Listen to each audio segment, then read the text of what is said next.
Ishyirahamwe ry'umupira w'amaguru mu Rwanda Ferwafa ryongereye umubare w'abanyamahanga wemewe kwifashishwa mu mikino ya shampiyona y'icyiciro cya mbere mu Rwanda bagera ku 10 bavuye kuri 6. Kuwa 29 Kanama 2024 nibwo urwego rushinzwe gutegura shampiyona y'icyiciro cya mbere mu Rwanda Premier League rwibukije Ferwafa ko abanyamuryango bayo bakeneye igisubizo ku busabe bari babagejejeho bwo kuba umubare w'abanyamahanga babanza mu kibuga kuva wava kuri 6 ukagera ku 8 mu gihe abemerewe kujya ku rupapuro rw'umukino baba 12. Icyakora mu itangazo Ferwafa yandikiye amakipe kuri iki cyumweru tariki ya 1 Nzeri 2024 batangaje ko umubare w'abanyamahanga wongerewe ariko ntiwagera kuba abanyamuryango bifuzaga. Banditse bati amakipe yo mu cyiciro cya mbere yemerewe gushyira ku rupapuro rw'umukino abakinnyi b'abanyamahanga batarenze 10 no gukinisha abakinnyi b'abanyamahanga batarenze 6 mu kibuga. Ibi bivuze ko umukinnyi w'umunyamahanga wabanje ku ntebe y'abasimbura azajya ajya mu kibuga ari uko gusa asimbuye undi munyamahanga kugira ngo umubare w'abari mu kibuga utarenga 6. Izi mpinduka zibaye nyuma y'aho shampiyona imaze gukinwa imikino 2. Kuri ubu ikaba yarahagaritswe bitewe n'imikino ikipe y'igihugu Amavubi izakinamo na Libya ndetse na Nigeria mu gushaka itike y'igikombe cya Afurika cya 2025 kizabera muri Maroc. Aba banyamahanga ese bakiriwe bateye iki gisubizo? Abayobozi bacyakiriye gute b'amakipe? Ese bizafasha iki? Mureke tuzabivugeho. Umutoza wa Rayon Sport umunya-Brazil Roberto Oliveira Concalves do Carmo Robertinho yasabye guhabwa igihe kugira ngo yubake ikipe ikomeye ashimangira akazabigeraho.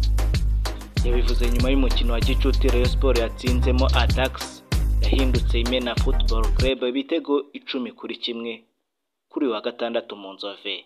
Ati nkuko byari bimeze mbere, inshuro ya mbere nza hano twatwaye ibikombe 4 bitanu byikurikiranya. Kubera ibyo kugira ngo intego zo gutsinda n'ubu nicyo kintu nshaka gukora. Ndasaba igihe gito kugira ngo mbone abakinnyi bava mu makipe y'ibihugu.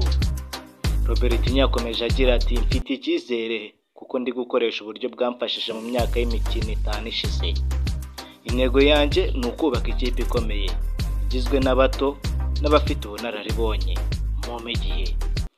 Robertinho muramuzi neza, ngiye kubaka ikipe ikomeye ya Rayon Sport, ikipe yanjye hano munyizere. Umukino wateguwe nyuma y'uko shampiyona ihagaze kugira ngo Rayon Sport ikomeze gutyaza abakinnyi bayo, dore ko yayitangiye nabi inganya imikino 2 yahuyemo na Marine Football Club ndetse n'Amagaju FC. Ibitego bya Rayon Sport muri uyu mukino wa gicuti byatsinzwe na Adama Bayogo winjije 3, Charles Bare na Paul Jesus winjije ibitego 2, Ikundabaye Juste na Omar Gini na Ishimwe Festo. Iyi kipe yambara ubururu n'umweru zasura mu kibuga hakinwa umukino uzayihuza na Gasogi United ku mukino wa 3 ku munsi wa 3 wa shampiyona teganyijwe kuri uyu wa 21 Nzeri. Robertinho yahaye isomo, yatanze ubutumwa. Nagenda kandi nababwiye ku ikipe ya FC Shkop yo muri Macedonia. Wakwibaza uti kubera iki mbabwiye kuri ikipe? Ese iyi kipe ihuriye he nibyo tugiye kuvuga? Rwatubyaye Abdul akina muri iyi kipe.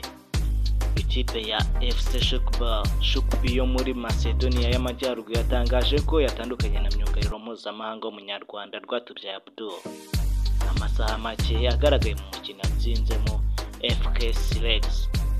Rwatubyaye yabanje mu kibuga ndetse akina iminota yose y'umukino wo kuwa 6 warangiye FC Shkop itsinze ibitego 2-1. Uyu mukinnyi w'umunyarwanda wakiniraga ikipe y'Iburayi nyuma yo kwisubiramo muri Gashyantare avuye muri Rayon Sport ibinyujije ku mbuga nkoranyambaga zayo FC Shkop yagize ati uyu munsi twatandukanye n'umukinnyi ngenderwaho mu ikipe yacu. umusaruro wawe mu ikipe ni ntagereranywa yaba mu kibuga no hanze yacyo. Nubwo tugusezeye, ubwitange bwawe turabugushimira. Yakomeje igira iti mu minsi iri imbere ubwo uzaba usoje gukina imiryango yacu izahora ifunguye kuri wowe. Umuhate n'urukundo watuzanyemo tuzahora tubyibuka. Turakwifuriza guhirwa aho ugiye gukomereza urugendo. Ni ku nshuro ya kabiri Rwatubyaye yakiniraga FC Scoop yagezemo ubwa mbere muri 2021 akayikinira umwaka umwe.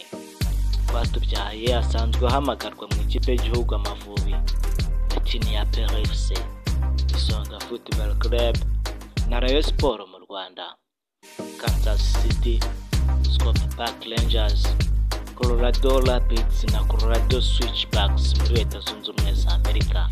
Rwatubyaye Abdul, ikipe yamusezereye. Nahiye ni Count TV, MCAT Brainer.